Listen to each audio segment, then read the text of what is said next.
আমাদের পরিবারে, আমাদের সমাজে দেখবেন ভিন্ন ভিন্ন ধরনের মানুষ আছে।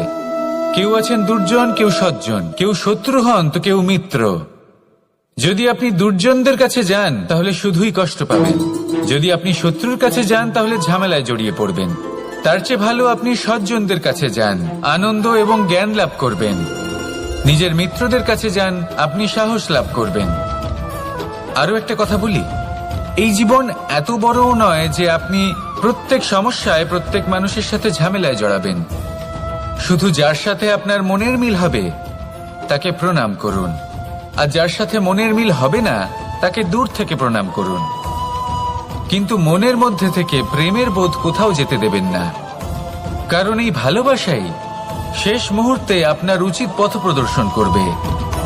তাই এই ভালোবাসাকে মনে জাগ্রত রাখুন, আর এই ভালোবাসার সাথেই বলুন রাধা।